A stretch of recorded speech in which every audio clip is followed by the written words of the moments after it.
Hello, everyone. Welcome to another episode of Breakfast by the Bay. My name is Adam, and I'm going to be showing you a few cool things right here at Save the Bay's Exploration Center and Aquarium. Today I have with me Jess Bornstein. She's going to be filming and moving the camera around and helping answer any of your questions you might have throughout the presentation in the comment section there. So if you do have anything to say, you could put it right in that comment section. That would be wonderful. So today we're going to be talking about something called biodiversity. It's a really important topic and I love to talk about it. So, biodiversity is what makes an ecosystem strong. Without a healthy biodiversity, an eelgrass bed can turn into a sandy desert-like habitat, a tide pool can turn into a barren rocky shore, and an estuary can turn into a harsh habitat with few resources for life. There are three types of diversity that we look for when assessing ecosystem health: ecosystem diversity, species diversity, and genetic diversity. The more intertwining and dense these systems are, the more resilient the ecosystem becomes. For example, we can take a look at our replica salt marsh here in the aquarium. When the salt marsh grasses, which are all these grasses growing here, grow, they create a dense mat of roots at the bottom there.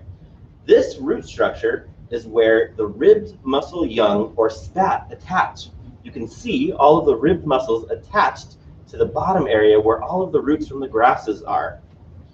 As the mussels grow alongside the grass, they support each other and make a more resilient habitat that can withstand storm and wave action. You can see our replica mussels and grasses as we observe this exhibit. This dense mat of life is really good at collecting decaying plant and animal matter, also known as detritus. Detritus provides food for many animals and even the plants. This detritus turns into a type of soil called peat, which is needed in all salt marshes. And you can see the peat in this exhibit surrounding the mussels. This dense mat of life also creates a shelter for breeding animals and juveniles to grow. When the tide comes in and this habitat is submerged, it signals the coming of various species of animals, including salt marsh minnows, such as the striped killifish, mummy chugs, and sheep's head minnows, which you can see swimming in this exhibit. They enter the marsh and feed upon this detritus. They help break it down into a safer form for the life living in the waters around. When we remove the mussels from this habitat, it creates many problems for salt marsh grasses. The peat begins to erode over time by changing tides, foraging animals, strong waves, and wind. And it also cannot capture detritus once too far eroded. Eventually, the grasses get completely washed away by the waves. The salt marsh minnows no longer visit this once fertile ecosystem, and the waters become more vulnerable to things like climate change and pollution. Our bay is a huge system like this working together to create one of the highest biodiversities on the planet. Every link, like our salt marsh, provides stability to the next, strengthening biodiversity's weave. That weave is further strengthened by the genetic diversity of individual species, which allows them to cope with changes. Species that lack genetic diversity due to low population numbers or isolation are more vulnerable to fluctuation caused by climate change, disease, or habitat fragmentation.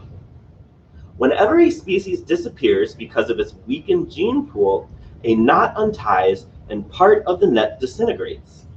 If we were to remove one species from the bay, would the entire net unravel? Probably not. The biodiversity present in the bay contains such rich diversity that one species gap in the weave won't cause it to completely unravel. But this is not true in every case, like in our salt marsh.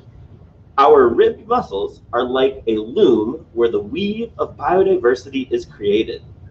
A species like this is known as a keystone species. When we remove a keystone species, such as our ribbed mussels, the entire weave can be unraveled and cause something called ecosystem collapse. Now, I would like to show you the difference between ecosystem diversity, genetic diversity, and species diversity. So we're going to move the camera over here and take a look at a great example of something called genetic diversity. What we're looking at now is some of our chain cat sharks here at the aquarium. These chain cat sharks are each unique in different ways.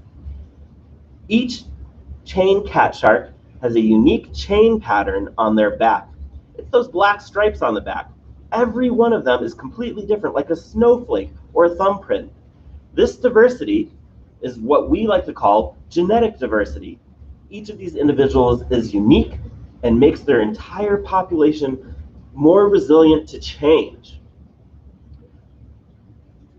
They use this chain pattern to help them camouflage into their habitat.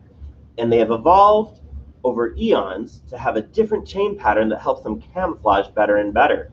By having this genetic diversity, this chain pattern can continue to evolve and become more and more honed to their habitat.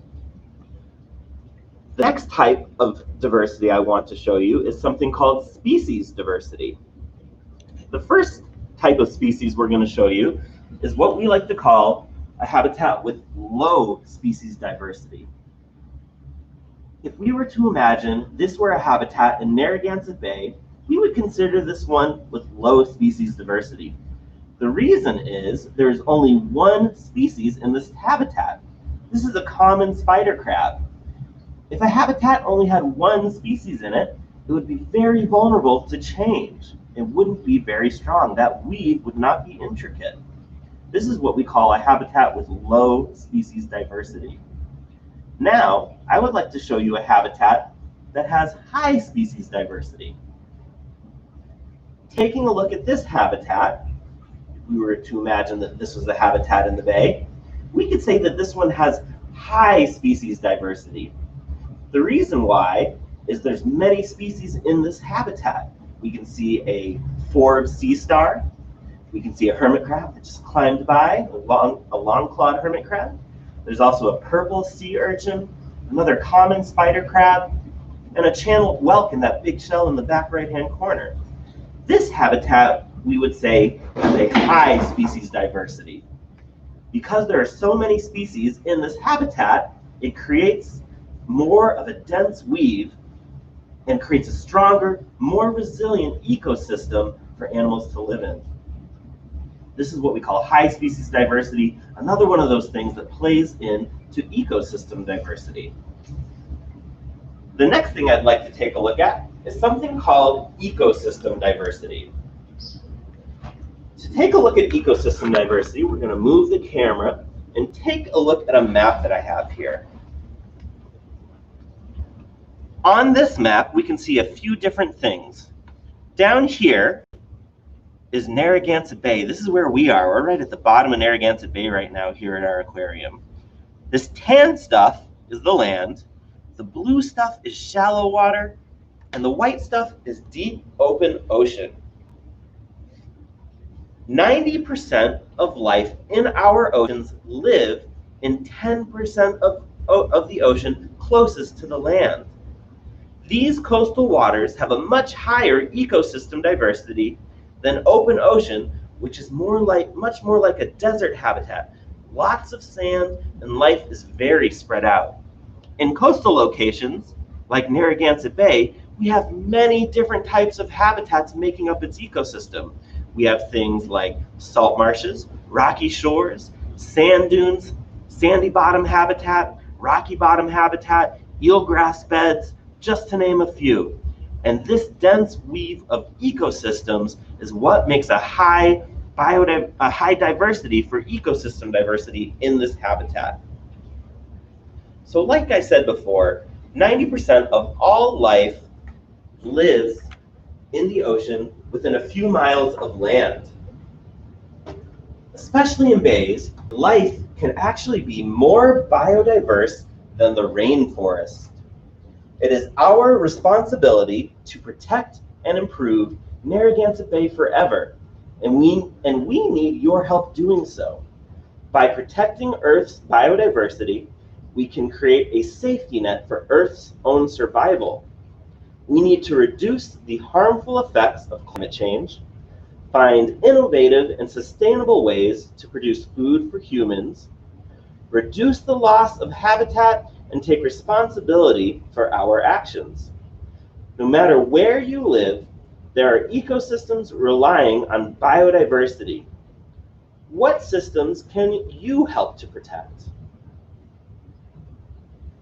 And while you're thinking about that, if you enjoyed today's presentation, I urge you to subscribe to Save the Bay's YouTube channel. There should be a button right on this page for you to subscribe to this channel. It's totally free to do, and if you do it, and if we get enough likes, we'll be able to use better equipment and bring you even better Breakfast by the Bays.